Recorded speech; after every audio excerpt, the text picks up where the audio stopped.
अपनी इस स्टोरियां हैं जी। तो इस स्टोरियों में आज जो सबसे बड़ी स्टोरी है वो यही है कि जो 3 अटलांटिक कनाडा की जो स्टेट्स हैं, एक new फाउंडलैंड and Labrador, Prince Edward islands और नोवा स्कोशिया, यहाँ पे एनवायरनमेंट मिनिस्टर जो स्टीफन गिलबोल्ट हैं उन्होंने कहा है कि इनको जो है federal consumer carbon pricing tax देना पड़ेगा नेक्स्ट समर से। उन्होंने कहा जी कि इनके ऊपर जो है इसलिए लगाया जा रहा है और बाकी कुछ स्टेट्स के ऊपर, क्योंकि हम देख रहे हैं कि जो हमारे एमिशंस के जो प्रोटोकॉल्स हैं उनको, हाँ स्टैंडर्ड्स हैं, उनको हमको मैच करना है। वो कह रहे हैं सिर्फ by July 2023 only BC, Quebec and New Brunswick जो हैं उनके ऊपर जो है प्रोविंशियल कार्बन प्राइसिंग जो है इंडिविजुअल्स पे भी लगेगी और बिजनेसेस पे भी लगेगी ताकि ये लोअर कर सकें अपने एमिशन लेवल्स। इसके अलावा वो कहते हैं जी कि हम जो मैनिटोबा और पीआई जो है ये भी बिग एमिटर्स में आते हैं तो इनके ऊपर भी लगाया जाएगा। सस्कैचुअन के ऊपर अलबत्ता नहीं होगा इसलिए क्योंकि उन्होंने कुछ गैस पाइपलाइंस बिछाए हैं और पावर प्लांट्स जो हैं वो किए हैं प्रोविंशियल प्रोग्राम के अंडर। तो इस तरह से तो आज इन्होंने ये सारी की हैं अनाउंसमेंट्स और इन्होंने कहा है कि न्यू फाउंडलैंड एंड लेब्राडोर, पीआई और नोवा स्कोशिया के अंदर रेजिडेंट्स जो है उनको क्वार्टरली रिबेट चेक्स जो हैं वो अब खत्म कर दिए जाएंगे और ताकि जो है नहीं दिए जाएंगे, उनको दिए जाएंगे ताकि उनकी जो बहुत हालत खराब वहाँ पे हो रही है लोगों की वो थोड़ी जो है वो ठीक हो सके। अच्छा जनाब, आज वही जो फ्रीडम कॉन्वॉय के सिलसिले के जो पब्लिक इंक्वायरी कमीशन बैठा हुआ है उस सिलसिले में आज मार्को मेंडिचिनो जो है मिनिस्टर ऑफ पब्लिक सेफ्टी उनको बुलाया गया है और उनसे आज पूछा जा रहा था। तो उन्होंने कहा जी कि हाँ जो कैबिनेट मिनिस्टर्स थे वो बहुत ज़्यादा खतरे में थे क्योंकि जो इनके वेबसाइट्स थे, ये जो कॉन्वॉय के ऑर्गेनाइजर्स थे ये लिख रहे थे कि हम जो हैं शायद इनके घर टारगेट कर सकते हैं, तो इसलिए जो है इनको बुलाना भी, यानी कि ये जो है इमरजेंसीज एक्ट लाना जो था वो ज़रूरी था। और क्योंकि इनसे पूछा जा रहा है कि 1988 में जब ये लेजिस्लेशन आई थी उसके बाद से ये पहली बार आपने फेडरल गवर्नमेंट ने किया है, तो उसकी वजह क्या है। तो उनके कुछ लोग जो है अब आ रहे हैं गवर्नमेंट से, जैसे कि हमने आपको कल बताया था कि 1 of 7 मिनिस्टर्स जो हैं ये हैं, तो 7 मिनिस्टर्स ने अभी आना है तो ये आके भी बात करेंगे और फिर ट्रूडो साहब भी फाइनली आएंगे। और उन्होंने कहा जी कि आरसीएमपी जो थी उनको बताया गया था ये सारी बात चूंकि बताई गई थी और उसी वक्त उन्होंने कुछ मिनिस्टर्स के घर के बाहर और उनके ऑफिसेज के बाहर जो है सिक्योरिटी बहुत ज़्यादा बढ़ा दी थी। तो उसके अंदर जो थ्रीसा टैम जो हैं जो कि हेल्थ मिनिस्ट्री ऑफिशियल हैं तो उनको भी आपको पता है कि ये पब्लिक हेल्थ ऑफिसर हैं कनाडा की, उनके घर के बाहर भी, क्योंकि ज़ाहिर है कि ये जो प्रोटेस्ट थे ये जो कोविड की रिस्ट्रिक्शन थी उनके अगेंस्ट थे तो उनके भी जो है सिक्योरिटी प्रोवाइड की गई थी। तो आज ये बड़ी रेवलेशन जो है मार्को मेंडिचिनो ने वो की है। अच्छा, आज जब ये चल रही थी प्रोसीडिंग तो इसके अंदर जो कॉन्वॉय को प्रेजेंट कर रहे हैं लॉयर, उनको जो कमिश्नर हैं इसके पब्लिक ऑर्डर इमरजेंसी के पॉल रूले, उन्होंने इनको कहा साहब को जिनका के नाम है ब्रैंडन मिलर कि तुम कमरा छोड़ के जो है वो चले जाओ। हुआ क्या यहाँ पे, हुआ ये कि जो ब्रैंडन मिलर साहब हैं उन्होंने कहा जी कि हमको लाना चाहिए जो मिनिस्टर मेंडिचिनो के director of communications Alexander Cohen, उसको भी लाना चाहिए टेस्टिफाई करने के लिए। तो रूले साहब ने कहा कि तुमको पहले मुझे ये बताना चाहिए था, पहले तुमने रिटन सबमिशन क्यों नहीं किया। उन्होंने कहा जी मैंने तो ऑलरेडी आपको बहुत सारे रिटन सबमिशन किए हैं, आप उसके ऊपर कोई रूलिंग लेते नहीं है, आप कुछ करते नहीं है। तो उन्होंने कहा अच्छा ठीक है मैं 5 मिनट का ब्रेक ले रहा हूं और उसके बाद जो है आप बाहर जाओगे, आप इधर नहीं बैठोगे इसके अंदर। तो आज ये काफ़ी गर्मा गर्मी जो है यहाँ पे रही इसके अंदर। एंगस रीड इंस्टीट्यूट का एक सर्वे आया है और उसके मुताबिक जो उन्होंने कनेडियन औरतों से बात की है अबॉर्शन के ऊपर, उस पर उन्होंने बताया है कि 2 out of 5 कनेडियन विमेन जो है उन्होंने कहा कि वो जानती हैं क्लोज फ्रेंड्स और फैमिली मेम्बर्स को जिन्होंने अबॉर्शन कराया है। 1 of 6 जो हैं उन्होंने कहा कि हमने खुद अबॉर्शन कराई थी।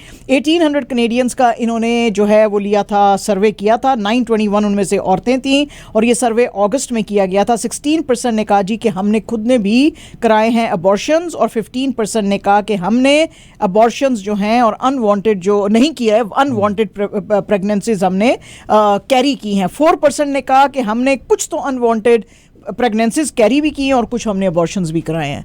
तो मतलब ये अब डिबेट जो है अबॉर्शंस की कनाडा के अंदर भी अमेरिका के बाद काफ़ी अब तेज़ हो गई है। हमने आपको कल बताया था जी कि स्टीफन लेचे जो ऑन्टेरियो के एजुकेशन मिनिस्टर हैं उन्होंने कहा था कि हमारा एक टेंटेटिव अग्रीमेंट हो गया है क्यूब के साथ। तो आज उन्होंने कहा जी कि अब हमने बहुत ज़्यादा फ्लेक्सिबिलिटी गवर्नमेंट ने दिखा दी है एक्सक्यूज मी, और उन्होंने कहा कि जी अब हम 4.2% जो है एनुअली इनकी जो एजुकेशन वर्कर्स हैं उनकी सैलरी बढ़ाएंगे, और वो कहते हैं जी कि ये हम कर रहे हैं $1 फ्लैट फॉर एवरीबडी, जो कि आता है तकरीबन इनके मुताबिक 4.2, लेकिन क्यूब कहता है कि ये 3.59% है, और इससे ये लोग खुश नहीं है। खासतौर पे लॉरा वॉल्टन, उन्होंने स्टीफन लेचे की इस बात के ऊपर कहा कि जो ये प्रेसिडेंट हैं cube Ontario school board council की, उन्होंने कहा जी कि ये हम बिल्कुल इसको मानने को तैयार नहीं है, लेकिन जाहिर है कि जो बोर्ड बैठा हुआ है इसको रेक्टिफाई करने के लिए अगर वो इस पर साइन करके आगे चलना चाहते हैं, वो डिसाइड करते हैं कि क्योंकि उसमें बहुत सारे शॉर्टफॉल्स हैं, तो भी अगर वो जाना चाहते हैं तो चले। आप उनसे पूछा गया जी शॉर्टफॉल्स क्या है, वो कहते हैं जी कि गवर्नमेंट ने अभी तक कमिट नहीं किया है कि वो और पैसे देंगे सर्विसेज और स्टाफिंग के लिए, तो ये शॉर्टफॉल्स हैं। लेकिन बहरहाल अगर वो कहते हैं कि हम इसके बाद जाएंगे, बहरहाल स्टीफन लेचे साहब जो हैं वो कह रहे हैं कि this is a win win win for all, यानी कि फैमिलीज, वर्कर्स, स्टूडेंट्स, सबके लिए ये बड़ी अच्छी है। स्टैट्स कनाडा की आज एक खबर है जी, और स्टैट्स कनाडा की इस खबर के मुताबिक रिटेल सेल्स जो हैं वो 0.5% नीचे आ गई हैं टू 61.1 बिलियन इन सितंबर, और उसमें वो कहते हैं जी कि अक्टूबर में हालांकि कुछ गेन्स शो किए थे 1.5% के, लेकिन सितंबर में जो सेल्स नीचे आई थी उसमें बेसिकली तो गैस जो थी उसके जो स्टेशंस पे जो कम लोगों ने लिया था 2.4%, और इसके अलावा जो मोटर व्हीकल्स और पार्ट्स डीलर्स जो हैं उनकी जो है सेल्स अनचेंज रही। फूड बेवरेजेस सेल्स जो थी वो नीचे आ गई 1.3% से सितंबर में, क्योंकि ग्रोसरी और जो सुपर स्टोर्स हैं उनकी सेल्स 1.6% नीचे आई थी। कन्वीनियंस स्टोर्स जो हैं उनकी सेल्स नीचे आई हैं 1.5% से, और बिल्डिंग मटेरियल, गार्डन इक्विपमेंट जो सप्लायर डीलर्स हैं उनकी नीचे आई हैं सेल्स 2% से। तो कनाडा की कुछ हालत जो है वो इतनी अच्छी नहीं है। सोलोमन आइलैंड्स जो हैं जी उनके अंदर आज 7 जो है मैग्नीट्यूड का अर्थक्वेक आया था, और उसकी वजह से जो है वहाँ पे काफ़ी तोड़ फोड़ रही है, लेकिन बहुत वाइड स्प्रेड डैमेज और इंजरीज की अभी तक खबरें नहीं आई हैं। और इनिशियली तो इन्होंने, जो ऑस्ट्रेलियन गवर्नमेंट थी उसने कहा था कि सुनामी की हम वार्निंग दे रहे हैं, लेकिन फिर उन्होंने ये विड्रॉ कर ली थी। और ये आइलैंड भी छोटा सा, इसमें सिर्फ 700,000 लोग जो हैं वो रहते हैं। बहरहाल काफ़ी यहाँ पे पैनिक देखा गया, और ट्रैफिक जैम्स भी जो हैं वो काफ़ी देखे गए, क्योंकि रोड्स काफ़ी जगहों पर टूट गई थी। इसके अलावा जी चाइना का जो हनैन प्रोविंस है वहाँ पे 32 लोगों की डेथ हुई है, 2 लोग जो है मिसिंग हैं। यहाँ पे एक जो प्लांट था कि जिंगडा ट्रेडिंग को का अयांग सिटी में, वहाँ पे आग लग गई थी, और यहाँ पे पहले तो उन्होंने सोचा कि शायद कुछ पावर का शॉर्टेज हुआ है, लेकिन बाद में जो है अथॉरिटीज़ जो थी उन्होंने कहा कि नहीं, ये क्रिमिनल एक्टिविटी हुई है, और कुछ सस्पेक्ट्स जो हैं उनको पकड़ के इन्होंने सिक्योरिटी में लिया है। बहरहाल यहाँ पे ये सारे इलीगल वर्कर्स थे। जी जी जी, इलीगल भी थे, और वो कह रहे हैं कुछ सस्पेक्ट्स भी थे यहाँ पे, क्रिमिनल जिन्होंने काम ये किया है, तो उसको ये पकड़ के इन्होंने अब देखेंगे। और वो कहते हैं जी बहरहाल रेस्क्यू का काम जो है यहाँ पे जारी है। एसोसिएटेड प्रेस के मुताबिक जी आज तकरीबन 8 लाख के करीब लोग साउथ अफ्रीका के अंदर, पूरे साउथ अफ्रीका के मेजर सिटीज़ में रोड्स के ऊपर हैं, क्योंकि ये गवर्नमेंट के अगेंस्ट जो हैं प्रोटेस्ट कर रहे हैं, और कह रहे हैं कि हमारी सैलरीज एटलीस्ट 10% बढ़ाएं, क्योंकि इन्फ्लेशन बेताजा ऊपर चली गई है। गवर्नमेंट जो है वो कहती है कि हम 3% हाइक आपको देने को तैयार हैं, वो कहते हैं कि नहीं, आप 10% दें। और ये दूसरी स्ट्राइक है इतनी मैसिव जो शुरू हुई है। इससे पहले जो स्ट्राइक थी वो पब्लिक सर्विस एसोसिएशन ने की थी, जिसके के अंदर 200,000 जो है सर्वेंट्स थे, और वो कहते हैं जी कि हमारी सैलरीज बढ़ाएं और जॉब्स भी दें, क्योंकि साउथ अफ्रीका का वैसे भी अनएम्प्लॉयमेंट रेट जो है 30% को अब टच कर रहा है। क्यूबन प्रेसिडेंट जो हैं मिगुएल डियाज कैनेल, आज वो रशिया में थे, वहाँ पे उनकी डूमा जो है उससे ये खिताब कर रहे थे, और इन्होंने कहा है कि ये जो यूएस और उसके एलाइज ने रशिया के ऊपर सैंक्शंस लगाए हैं ये बिल्कुल एब्सोल्युटली यूनिलैटरल हैं और अनजस्ट हैं। उन्होंने एक्यूज़ किया यूएसए को और नेटो को, जो एक्सपेंशन कर रहे हैं, और उस एक्सपेंशन को जो रशिया है उसके बॉर्डर्स के ऊपर, बल्कि उसके डोर के ऊपर ला रहे हैं। उन्होंने जो है सपोर्ट किया रशिया को, और उन्होंने कहा कि इसके अलावा हमने बहुत सारे प्रोजेक्ट्स जो है वो साइन किए हैं, हम ये प्रोजेक्ट्स जो हैं डिस्पाइट सैंक्शंस हम इनको डेवलप करेंगे ग्लोबल इकोनॉमिक क्राइसिस के रहते हुए। ऑयल एक्सप्लोरेशन जो होगा बोका डी जारूको एरिया के अंदर वो हम करेंगे, हाइड्रोकार्बन प्रोडक्शंस करेंगे, और स्टील प्लांट्स जो हैं उसको मॉडर्नाइज करेंगे। तो ये सारे बहुत मेजर यानी हैवी इंडस्ट्री जो है उसके अंदर ये जो है अब कोलैबोरेशन ज़्यादा बढ़ाएंगे आपस में। British prime minister Rishi Sunak जो है जी, उनको अब पहला मेजर रिबेलियन जो है इस वीक में उनको नजर आ रहा है, इसलिए कि उनकी अपनी 47 जो कंजर्वेटिव पार्टी के जो एमपीज हैं, वो जो इनका हाउसिंग प्लान है कंजर्वेटिव पार्टी का, उसके ऊपर जो है उन्होंने बड़ा अपोज किया है। वो कहते हैं जी कि ये अमेंडमेंट्स जो हैं, ये जो आप ला रहे हैं levelling up and regeneration bill, इसको हम बिल्कुल रिजेक्ट करते हैं, और इसका जो ये बिल है वैसे ये वापस आ रहा है हाउस ऑफ कॉमन्स में, और उससे जो डिबेट्स हैं कल से शुरू हो रही हैं, लेकिन उससे पहले ही उन्होंने कहना शुरू कर दिया है कि हो नहीं सकता कि इसके ऊपर जो है हम वोट करें। अब 47 वो और कुछ जो अगर ऑपोजिशन के भी जो रेबल्स हैं वो मिल जाते हैं इनके साथ, तो फिर जो है ये डिफीट कर देंगे, मोशन को डिफीट कर देंगे, और ये अपना ये बिल ला नहीं सकेंगे, क्योंकि जो टोरीज थे अंडर जॉनसन साहब, उन्होंने कहा था कि 300,000 न्यू हम Holmes per year by mid 2020s बनाएंगे। उन्होंने कहा कि आपका ये प्लान फीजिबल नहीं है, एंड एज अ रिजल्ट हम इसको सपोर्ट नहीं करेंगे। तो इनको मुश्किलात के सामने हो सकते हैं। ये जो चेंजिंग वर्ल्ड है इसके अंदर जी यूएस डिफेंस सेक्रेटरी जो हैं लॉयड ऑस्टन, उन्होंने आज अपने जो चाइनीज काउंटर पार्ट हैं वे वेंघे, उनके साथ कंबोडिया के अंदर मुलाकातें की हैं, ताकि मीटिंग्स ताकि जो इनके बीच में टेंशन्स हैं उनको ख़त्म किया जा सके। ये मीटिंग जो हुई है, जो डिफेंस मिनिस्टर्स की कॉन्फ्रेंस हो रही है सेम रीप के अंदर, वहाँ पर ये रही और 1.5 घंटा इनकी बातचीत होती रही, जिसमें कि उन्होंने कहा कि जी हमारे बीच में कॉम्पिटिशन होना चाहिए, लेकिन उस कॉम्पिटिशन को कॉन्फ्लिक्ट की शक्ल नहीं लेनी चाहिए, और मिलिट्री टू मिलिट्री डायलॉग होना चाहिए, और हमको अपना कंपटीशन रिस्पॉन्सिबली आगे बढ़ाना चाहिए। ये उस वक्त इनकी मीटिंग हुई है जबकि नैन्सी पेलोसी का जो विजिट था ताइवान में, उसने काफ़ी गुस्सा दिलाया था बीजिंग को, और अभी आपको पता है 14 नवंबर को बाइडन साहब और शी साहब जो हैं उनकी भी मुलाकात G20 में बैली में हुई थी। तो उसके बाद अब ये सेकेंड हाई लेवल मीटिंग जो है यूएस गवर्नमेंट की तरफ से है, ताकि चाइना के साथ टेंशन्स कम की जा सके। ये टेंशनें कम इसलिए हो रही हैं कि अब ये बहुत सफ़र कर रहे हैं सप्लाई चेन के मसले और ये तो इसलिए कह रहे हैं पायन तुसी साढ़े भरा नहीं हो वरना अंकल सैम को कोई इतनी मोहब्बत दिखाने की जरूरत नहीं होती किसी को, है जी। तो इसलिए है, ऐसे है जनाब। आज ईरान ने भी बहुत बड़ा जो है वो काम अब शुरू कर दिया है, उसने अपना न्यूक्लियर एनरिचमेंट प्रोग्राम जो है वो अब तेज़ कर दिया है, क्योंकि IAEA जो था उसने इनको बड़ी तहमकी दी है, और उन्होंने कहा है कि जो तुमने ये जो कुछ भी तुम कर रहे हो उसको हम सेंसर करेंगे, इसको बिल्कुल हम बड़े बुरे तरीके से देखते हैं। क्यों बुरे तरीके से देखते हैं कि इनके जो 2 पावर प्लांट्स हैं, न्यूक्लियर पावर प्लांट्स जो हैं, फोर्डो न्यूक्लियर प्लांट और नतैंज न्यूक्लियर प्लांट, पहले तो उसमें कहा जा रहा था कि इसके अंदर सिर्फ 60% से यूरेनियम एनरिचमेंट कर रहे हैं, और this was passed by IAEA board, लेकिन अब पता चल रहा है कि ये 90+ को टच कर रहे हैं, जो कि थ्रेशोल्ड है न्यूक्लियर बॉम्ब बनाने का। अभी तक वहां पे पहुंचा नहीं है ईरान, लेकिन जितनी तेजी से ये आगे चल रहा है लगता है कि ये उसको टच करेगा। उसकी वजह से IAEA ने इनको आज बड़ी धमकी दी है, और जो इनकी जो 2015 की न्यूक्लियर डील थी वो तो होने जा रही थी, लेकिन वो अमेरिका चूंकि ट्रंप सब पीछे हट गए तो वो हो नहीं सकी। तो अब ईरान कहता है कि अब धमकियों का कुछ फायदा नहीं है, ना तो आप सैंक्शंस हटा रहे हो हमारे पे, ना कुछ हमें और दे रहे हो, तो एटलीस्ट हम अपना न्यूक्लियर प्रोग्राम चलाएंगे अब। तो इसमें ऐसे है। इंडिया टुडे की आज बहुत ही खौफनाक किस्म की खबर है फिर से, और इंडिया 2 की इस खबर के मुताबिक एक तांत्रिक हैं भालेश कुमार साहब, जिनको क्या पकड़ लिया गया है।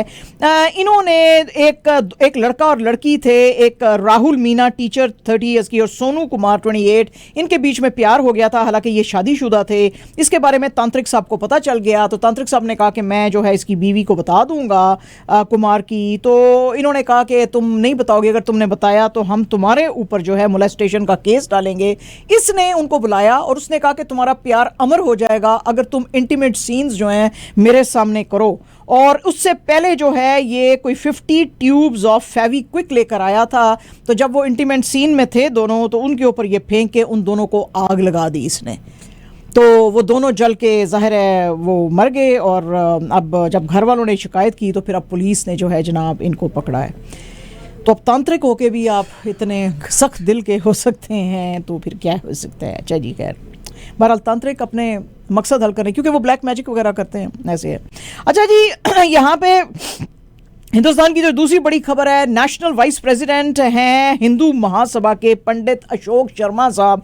उन्होंने कहा है कि अभी ये जो अपकमिंग म्यूनिसिपल इलेक्शंस आ रहे हैं, इनके अंदर अगर हमारे कैंडिडेट्स जीतेंगे, स्पेशली अगर मीरठ का जो मेयर है वो हमारे हिंदू महासभा से बन जाएगा, तो मीरठ का नाम हम चेंज करके नथुराम गॉडसे नगर करेंगे, और इसके अलावा तमाम इस इलाके के, मीरठ के इलाके के जितने और मुस्लिम नेम्स हैं उन सब को चेंज करके हिंदू पर्सनैलिटीज के ऊपर लिखेंगे, ये हमारी जो है प्रायोरिटीज हैं। इसके अलावा यहाँ पे कोई भी गाय जो है उसको नहीं काट सकेगा, क्योंकि गौ माता जो है उसको हम प्रोटेक्शन देंगे। और आज उन्होंने बड़ा हिट किया बीजेपी और शिवसेना पे। उन्होंने कहा जी कि जो इनकी हमारी आइडियोलॉजी सी थी इससे ये बहुत हट गए हैं। हमारा काम है हिंदुस्तान को हिंदू राष्ट्र बनाना, और ये हम करके रहेंगे। अगर हम मेरठ में जीतेंगे तो हमारी जो है ये आगे चलेगी फिर कैंपेन।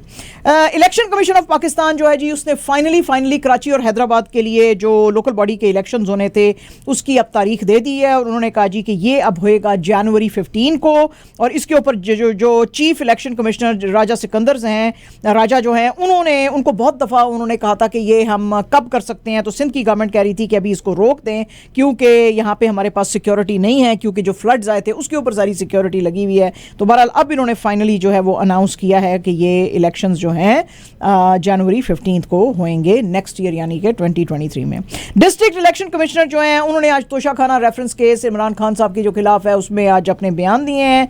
और उन्होंने कहा था जी कि ईसीपी जो है उन्होंने 3 इयर्स की इम्प्रिजनमेंट और फाइन मांगा था खान साहब के लिए, इमरान खान साहब के लिए, क्योंकि उनको पता चला था कि तोशाखाना के जो इन्होंने तोहफे बेचे हैं वो अगेंस्ट द लॉ हैं।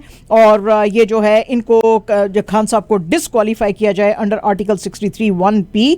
और इसीलिए चूंकि इनको डिसक्वालीफाई किया गया है तो इसीलिए जो खान साहब की मियाँ वाली सीट है वो भी खाली है, तो उसके ऊपर जो है वो कराए जाएं, इलेक्शंस भी कराए जाएं। तो आज ट्रायल इसके ऊपर ओपन हुआ है, तो अब देखेंगे इसके ऊपर जी और अब हियरिंग कब तक चलेगी। नैब इस्लामाबाद है जी वाह जी वाह, क्या बात है नैब इस्लामाबाद की। सदके ये वो अदारा है जिसके साथ कभी मेरे मामू भी बेचारे रिलेटेड थे, पर अब मुझे बड़ा अफसोस होता है कि इसको क्या होता जा रहा है। जितनी क्रिमिनल प्रोसीडिंग्स थी इसाक डार साहब के खिलाफ वो सब इन्होंने ख़त्म कर दिया। उन्होंने कहा ना तो हमारे पास जो है कोई इस तरह की अथॉरिटी है और ना ही हमें जो है इजाज़त है कि हम इनके ऊपर जो है वो केस चलाएं। नैब ने इनके ऊपर केस डाला था in the light of Supreme Court decision in July 28, 2017 के इनके ये पोजेस करते हैं एसेट्स जो कि इनके जो इनकम से जो हैं वो एक्सीड करते हैं। तो आज कोर्ट ने कहा कि जी पैनामा पेपर केस था, ये पैनामा पेपर केस में, तो उसमें आज कोर्ट ने कहा है जी कि ना तो हम जिनको कि आपने प्रोक्लेम ऑफेंडर क्लेम किया है ना तो हम उसका डिसीजन दे सकते हैं, ना ये हम केस जो है आगे बढ़ा सकते हैं। तो इसलिए जी केस जो है वो उन्होंने कहा जी आज के इनके खिलाफ आज केस खत्म होता है। ठीक है जी। लोकल कोर्ट इन इस्लामाबाद जो है उन्होंने जो ये इंडाइटमेंट का केस चल रहा था पीटीआई के जो लीडर हैं शहबाज गिल साहब, उसको कहा है कि अब उसको दिसंबर 3 तक के लिए प्रोसीडिंग्स को डिले किया गया। उसकी वजह यह है कि एडिशनल जज ताहिर अब्बास साहब आज केस सुन रहे थे, जबकि राजा रिजवान जो कि पब्लिक प्रोसिक्यूटर है उन्होंने कहा कि मैं केस में आगे चलने को तैयार हूँ। गिल साहब के लॉयर ने कहा कि इसमें सिर्फ ये आपने 2 बंदे पेश किए हैं, जबकि इसमें 7 to 8 सस्पेक्ट्स हैं जिन्होंने कि इनके ऊपर बड़ा जुल्म किया है, तो उनको सामने लाएं। तो चूंकि उनको सामने नहीं लाया गया तो केस मुझे पूरा पता नहीं है, तो हम इस पे आगे नहीं चल सकते हैं। शहबाज गिल साहब को कस्टडी में उस वक्त अगस्त 9 को लिया था जब इन्होंने प्राइवेट टीवी शो में आर्मी के खिलाफ कुछ कमेंट्स दिए थे और उन्होंने कहा था जी कि ये अलेजली इन्होंने म्यूटनी इंसाइट करने की कोशिश की है, तो उस सिलसिले में जनाब इनको पकड़ा है। Avatar the way of water, जो कि आपको पता ही है कि ये मूवी बनाई जा रही है, सीक्वल जेम्स कैमरून जो इसका बना रहे हैं 2009 की अपनी फिल्म का। तो पहले तो कहा गया कि इसका इनिशियल बजट जो है 250 मिलियन है, लेकिन GQ के एक रिलीजेंट इंटरव्यू के अंदर जेम्स कैमरून ने कहा है कि इसका बेतहाशा बजट है। वो बजट इन्होंने अनाउंस तो नहीं किया है, लेकिन उन्होंने कहा है कि अगर इस फिल्म को हमने अगर कामयाब करना है तो एटलीस्ट इसको दुनिया सारी में वर्ल्ड वाइड $2 बिलियन कमाने पड़ेंगे जस्ट टू ब्रेक इवन। तो आप सोचें कि इन्होंने पता नहीं कितने को 4-5 बिलियन लगाए हैं कि कितने, आप 2 बिलियन लगाए हैं, तो उसके बाद फिर प्रॉफिट्स इनके शुरू होंगे। तो आप देखें कितनी जो है एक्सपेंसिव फिल्म है। वो ऐसे अजय देवगन की आज फिल्म भोला जो है वो उसने आज लोगों को हिला दिया, क्योंकि बड़ी खतरे में नाक लग रही है ये फिल्म। उसमें जो है ये इसमें खुद काम भी करेंगे और डायरेक्ट भी इसको कर रहे हैं। वो ऐसे है कि एक बच्ची है बैठी हुई है, उसके पास एक लड़की आती है, औरत आती है और उसको कहती है कि बेटे आपको रात देर तक नहीं जागना चाहिए, आपके लिए अच्छा नहीं है। इसमें तबू भी नजर आएंगी। तो एक उसके बाद फिर वो जो सीन है वो जेल में खुलता है जहां पे कि अजय साहब बैठे हुए भगवत गीता पढ़ रहे हैं और जेलर कहता है किसी को कुछ पता नहीं है ये कहां से आता है, ये कौन है, ये क्या है, लेकिन हमने सुना है कि ये लोगों को जला के खाक कर देता है। तो लोग जो है बड़े एक्साइटेड हो गए आज ये देख के। तो अब ये इसका इंतजार है। शाहरुख खान की जो बेगम है गौरी खान, वो आज अपने घर के एक न्यू साइन जो है उसके साथ खड़ी हुई नजर आई। And you will be surprise to know, surprise तो नहीं, खैर बड़े बड़े लोगों के बड़े बड़े शौक, ये पूरे की पूरी जो नंबर नेम प्लेट है इनके घर की जनाब, इसके ऊपर डायमंड्स लगे हुए हैं। तो गौरी खान का कहना है कि क्योंकि ये बड़ी पॉजिटिव एनर्जी देते हैं, क्योंकि इस रास्ते से लोग आपके घर में एंटर होते हैं, तो इसलिए आपके काम वाइब्स और अपलिफ्टिंग के लिए ये क्रिस्टल्स लगाने जो हैं, डायमंड्स जो हैं, ये बड़े ज़रूरी हैं। ठीक है जी। और जनाब वड्डियां खबरां, वड्डा अपसेट सूदिया ने जनाब आज हरा दिया अर्जेंटीना को। जरा तस्वीर दिखाएं मेसी की, बेचारे मासूम मेसी की।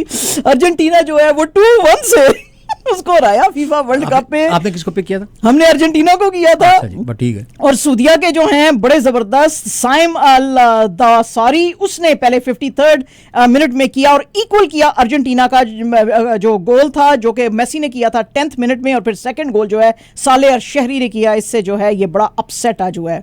दूसरे जो मैचेस हैं, डेनमार्क वर्सेस टूनिसिया 0-0 से रहे, मेक्सिको वर्सेस पोलैंड 0-0 से रहे। जल्दी ना करें, डेनमार्क को हमने डेनमार्क को चूज किया था, मेक्सिको वर्सेस पोलैंड हमने मेक्सिको को किया था। बहरहाल ये भी 0-0 से बराबर रहा। फ्रांस एंड ऑस्ट्रेलिया हमने कहा था ऑस्ट्रेलिया, फ्रांस ने 4-1 से जीता है। तो सारी प्रीडिक्शंस जो हैं गलत हो गई। तो जितनी बेइज्जती कर लो, अब वो जितनी मर्जी करें हम। इसके अलावा जनाब, हाँ जी, हम फील नहीं करते, हम हमें फीलिंग नहीं आती वो बेइज्जती की। अच्छा जी, ऑस्ट्रेलिया जो है जनाब, उसने भी आज इंग्लैंड को 221 रन से हराया है। ट्रेविस हीड और जो डेविड वार्नर हैं, उन्होंने 100 रन बनाए और ये 3rd ODI था। इसके साथ ही इन्होंने जो ऑस्ट्रेलिया ने सीरीज स्वीप किया एट मेलबर्न क्रिकेट ग्राउंड, और इन दोनों ने जो है मिलकर 269 रन बनाए थे, जो कि हाईएस्ट ओपनिंग पार्टनरशिप है यहाँ पे मेलबर्न क्रिकेट ग्राउंड पे। इससे पहले ऑस्ट्रेलिया ने 355 फॉर 5, अगेन ये हाईएस्ट टोटल है यहाँ पे। और जो 2 रेंज यहाँ पे शुरू हो गई थी, उसकी वजह से ये जो ODI था ये 48 ओवर ईच का कर दिया गया था। बहरहाल जी, इसके अंदर ऑस्ट्रेलिया ने जीती और सिर्फ सीरीज भी इन्होंने जीती। ESPN की कल रिपोर्ट कल से आ रही थी, लेकिन आज जो है मीडिया ने उसको कंफर्म किया। बहरहाल ESPN ने ये कल ही कह दिया था, लेकिन आज बाकी के लोग भी कह रहे हैं। मैनचेस्टर यूनाइटेड ने फाइनली कंफर्म कर दिया है कि क्रिस्टियानो रोनाल्डो उनको बड़े प्यार मोहब्बत से म्यूचुअल अग्रीमेंट के साथ छोड़ के जा रहे हैं विद इमीडिएट इफेक्ट। इससे पहले क्रिस्टियानो रोनाल्डो एक इंटरव्यू दे रहे थे ब्रिटिश जर्नलिस्ट पियर्स मॉर्गन को, और वो कह रहे थे कि जी हो सकता है ये कि मैं छोड़ दूं उनको। तो उसी वक्त से ये स्पेकुलेशंस थी। आज बहरहाल मैनचेस्टर यूनाइटेड ने कंफर्म किया इसको। क्लब ने इनको बड़ा थैंक यू बोला कि आपने जो 2 स्पेल्स किए थे ओल्ड ट्रैफर्ड के लिए, जिसमें इन्होंने 145 स्कोर किए थे इन 346 अपीयरेंसेस, उन्होंने कहा हम आपकी और आपकी फैमिली को we wish you all the best. और ये बड़ी हैरत की अंगेज बात है, सिर्फ 2 डेज बिफोर जब पोर्टुगल जो है उसने अपना ओपनिंग मैच जो है वो खेलना है गाना से फीफा वर्ल्ड कप में। तो व्हाट इज दिस गोइंग जब आप वर्ल्ड कप की बात कर रही हैं तो कल पहला मैच जो है मोरक्को और क्रोएशिया का है। यस, अपना बताएंगे आपके कौन? क्रोएशिया मैं तो कहूंगी, लेकिन फिर हो सकता है मोरक्को जो है कोई अपसेट कर ले। अपना क्रोएशिया मैं लिख देता हूँ यहाँ पर। शाजिया जी कहती हैं क्रोएशिया जीतेगा। ओके, जर्मनी और जापान में आप किसको? जर्मनी को वैसे जीतना चाहिए, मगर जापान जीत जाएगा शायद जैसे आज हुआ है। बड़ी बस्तियां खराब हुई हैं। तो जर्मनी और जापान में किसको? Germany sure. मैं आपको एक और चांस देता हूँ। नहीं जर्मनी। ये श्योर? हाँ 100%। मैं एक चांस और दे देता हूँ। जर्मनी। बस्तियां तो कल होनी है, कोई बात नहीं है। Spain and Costa Rica. Spain अच्छी बात जी, स्पेन जीत गया यहाँ पर। और Belgium and Canada. Of course Belgium. Of course मैं इसके आगे लिख देता हूँ कनाडा। आपने कहना है, मुझे पता है। Of course Belgium. Of course के साथ मैंने लिखा है। अच्छा, ऑफ कोर्स के साथ लिखा है मैंने। हाँ देखें कि मैंने ऑफ कोर्स के साथ लिखा है। वाह जी वाह, ऑफ कोर्स के साथ मैंने लिखा है। और ऑफ कोर्स को भी मैं 2 F लगाए। अच्छा ठीक है। ऑफ कोर्स चलो जी, ठीक है, ठीक है जी। हाँ जी। तो आपने क्रोएशिया को, जर्मनी को, स्पेन को एंड बेल्जियम को पिक किया है। हाँ जी। कल हमने कहा कल की जो खबरें थी, हमने कहा था डेनमार्क ट्यूनीसिया से जीतेगा, ये मैच बराबर रहा। हमने कहा था मेक्सिको और मोरक्को, पोलैंड के अंदर मेक्सिको जीतेगा, फिर 0-0 से ये बराबर रहा। और हमने कहा था कि फ्रांस एंड ऑस्ट्रेलिया का जो है वो, उसमें हमने कहा था शायद ऑस्ट्रेलिया जीतेगा, तो फ्रांस ने 4-1 से ऐसा वैसा भी बड़ा बुरा मारा है। बड़ा बुरा मारा। और आपने कहा था सूदिया, हाँ सूदिया जो है वो हारेगा और सूदिया जीत गया अर्जेंटीना से। हाँ, मगर व्हाट इज दिस, मगर कुछ कुछ परवाह नहीं। परवाह नहीं है भाई, महसूस नहीं करना।